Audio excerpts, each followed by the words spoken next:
Bienvenue à vous si vous nous rejoignez dans Paris Direct. Tout de suite, chronique de campagne, notre nouveau rendez-vous quotidien pour un peu plus d'un mois encore, 38 jours précisément qui nous séparent du premier tour de l'élection présidentielle ici en France. Et pour décrypter, commenter, réagir à l'actualité politique du jour, j'ai le plaisir d'avoir à mes côtés Henri Vernet, rédacteur chef adjoint du service politique du Parisien. Bonsoir. Bonsoir. Merci d'être avec nous. On va revenir évidemment sur ce qui fait l'événement de cette soirée, le passage de Dominique de Villepin chez nos confrères de France 2, l'ancien Premier ministre qui ne sera donc pas du voyage de cette présidentielle. Il est contraint d'abandonner, sauf miracle d'après lui. Il n'a pas réussi à réunir les 500 parrainages requis. Je vous propose de l'écouter. Il reste encore une journée et je me battrai jusqu'au bout, mais sauf miracle républicain, je n'aurai pas les 500 parrainages requis et je serai donc empêché de participer à l'élection présidentielle. Je connais bien Nicolas Sarkozy, il y a entre nous ni peur, ni haine, ni illusion.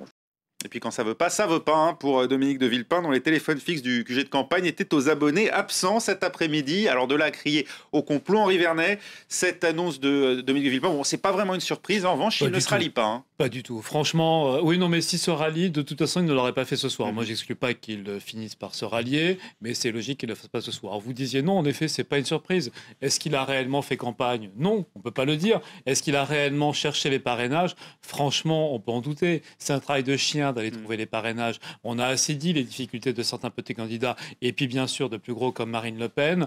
C'est un travail qui se prépare, et puis il faut avoir envie. Villepin, de toute façon, depuis le début, on se demandait quel était le sens de cette candidature. Est-ce que c'était une candidature règlement de compte ou une vraie candidature pour un projet? C'est plutôt la première hypothèse qui semble l'emporter. Oui, mais alors si c'est finalement pour pas aller au bout, quel a été le sens de tout ça? On le dit, il semblerait même que dans l'état-major de Dominique Villepin, beaucoup sont très énervés finalement d'avoir été embarqués par le candidat dans cette aventure pour pas y aller. Et puis beaucoup pointent aussi son inexpérience face aux électeurs, disent que finalement, une fois de plus, c'est Dominique de Villepin qui n'est pas prêt à aller devant le suffrage universel. Il n'a jamais été élu, il faut le rappeler. Non, mais pourquoi? Mais parce que d'abord, Villepin adore avoir les caméras sur lui. Et puis, c'est quand même un homme qui a des choses à dire. Il ne faut pas non plus négliger ça. C'est quelqu'un dont la voix porte sur la scène politique française, et notamment dans une famille de droite qui, après tout, a intérêt à avoir des individus qui pèsent un peu, qui sont écoutés, qui ne sont pas que Nicolas Sarkozy, parce que l'électorat de droite n'est pas entièrement, loin de là, conquis par Nicolas Sarkozy.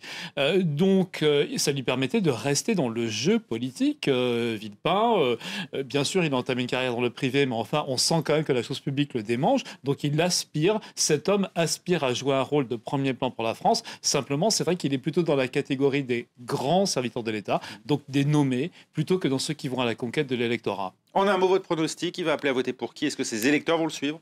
Alors, d'abord, ces électeurs, dans les sondages, on voyait qu'en plafonnant à 3,5%, le gain électoral ne sera pas énorme pour celui qui le ralliera. Mais enfin, quand même, ce sera une caution. Moi, je pense qu'il va se rallier à Nicolas Sarkozy, parce que c'est quand même la famille naturelle. Non, pas à François Bayrou, d'abord, parce qu'il faut se rallier à quelqu'un qui sera au second tour, et je ne pense pas que Bayrou sera au second tour. Et ensuite, Hollande, là, pour le coup, le peuple de droite ne comprendrait pas. Donc, ça peut, oui, je pense qu'il se ralliera à Sarkozy, mais quels seront les termes de l'échange? Quand il dit pas de haine, il faut quand même juste se rappeler que si haine entre ces deux hommes, entre ces deux mâles dominants de la droite, il faut se rappeler, c'est leur propre terme à tous les deux, il ne peut pas y avoir deux mâles dominants dans un même camp. C'est ça, Villepin et Sarkozy. Et les fameux fauves, la thèse de Patrick Rothman. Exactement, les fauves. Donc, il se ralliera, mais contrepartie selon tes trébuchantes, contre une mission intéressante. Alors, pendant ce temps, Eva Joly, elle a très officiellement déposé ses 500 parrainages au Conseil constitutionnel. La candidate d'Europe Écologie Les Verts qui en a profité pour démentir toute rumeur de retrait, alors que ça tangue sérieusement, il faut le dire, dans les rangs écologistes. Après Noël Mamère en début de semaine, c'est au tour de la porte-parole de la candidate, elle-même ancienne candidate des Verts, Dominique Voynet, de faire part de sa crainte d'une remise en cause de l'accord conclu avec les socialistes pour les législatives en cas de trop mauvais score pour Eva Joly. Henri Vernet, avec Nicolas Sarkozy qui rattrape François Hollande dans les sondages de premier tour, la pression, on l'imagine, va se faire de plus en plus forte sur Eva Joly pour qu'elle se retire.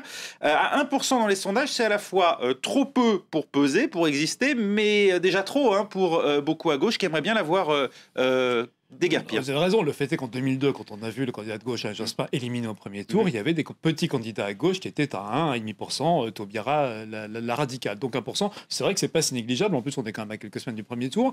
Donc, en effet, c'est un ralliement qui pourrait être important. Bon, là aussi, on est quand même dans une campagne, on marche sur la tête, quoi.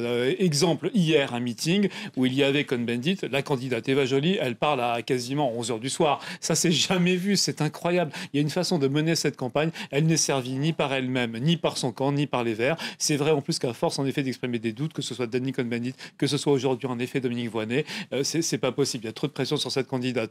Alors, le risque surtout, c'est que, en effet, il y a un accord qui a été obtenu à l'arraché et avec un certain talent de négociateur par les vrais les requins des Verts placés et Cécile Duflot, ceux qui savent ce qu'est la politique et qui savent manier tout ça. Et donc ils ont obtenu gros. Ils risqueraient tout aussi gros en laissant aller au casse-pipe une candidate qui risque en effet de faire un score à la Voynet 2007, c'est-à-dire justement une avoinée et donc quelque chose qui ne permettrait pas aux Verts de peser dans l'entre-deux tours et donc de se faire en effet berner par le PS. On sait en plus que François Hollande est un redoutable manipulateur quand il s'agit de négocier des accords délicats. Une avoinée, et pour continuer dans le jeu de mots, ils ont plutôt intérêt donc à jouer placé, ces deux leaders des Verts. On revient à présent sur la polémique du jour et on la doit à l'UMP qui a exhumé de ses cartons une vidéo tournée par les équipes de France 24 ici même en 2009. Elle était diffusée à l'époque sur notre site internet. On y voit Jean-Luc Mélenchon revenir sur les négociations internes au PS après le congrès de Brest qu'il avait vu s'opposer au premier secrétaire de l'époque, un certain François Hollande. Écoutez. Un accord avec Hollande ou rien, c'est pareil, il ne tient jamais parole. Pourquoi, à votre avis? Comme ça, par jeu, parce que c'est un homme, lui, qui aime jouer, et que ça l'amusait de me voir humilié, de me voir foudrage, ça le distrayait. Henri Vernet, quand on entend ce que Jean-Luc Mélenchon pensait de François Hollande il y a encore 3 ans, et qui dit en plus à visage découvert, là, on se dit que plus que jamais l'union va être un combat au moins entre les deux tours. Ah oui, bien sûr, et surtout que autant le cas Eva Joly avec ses 1, 2, 3%, c'est facile à régler, autant Mélenchon, lui, il va peser. C'est d'ailleurs une des raisons, justement, de faire le place net autant que possible à gauche. C'est non seulement le rattrapage de Sarkozy, mais c'est surtout pour François Hollande, cette montée de Mélenchon, qui lui est vraiment sur une tendance continue, 10, 11, 12. Moi, je pense qu'il peut arriver à être le 4e homme, à dépasser Bayrou et pourquoi pas Marine Le Pen.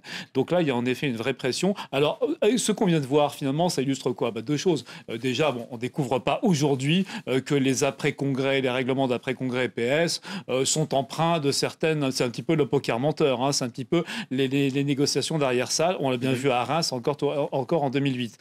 Et puis là, les qualificatifs dont il affuble François Hollande, c'est le capitaine de pédalo. Ouais. Et c'est d'ailleurs ce qui fait la force de Mélenchon, qui lui apparaît dans cette campagne. C'est lui incontestablement qui fait la meilleure campagne. Il apparaît justement comme quelqu'un, lui il est tout d'un bloc, on aime, on n'aime pas, mais c'est un bloc, c'est un tribun. François Hollande, il y a justement ce côté négociateur, pour ne pas dire magouilleur, là, que dénonce Mélenchon.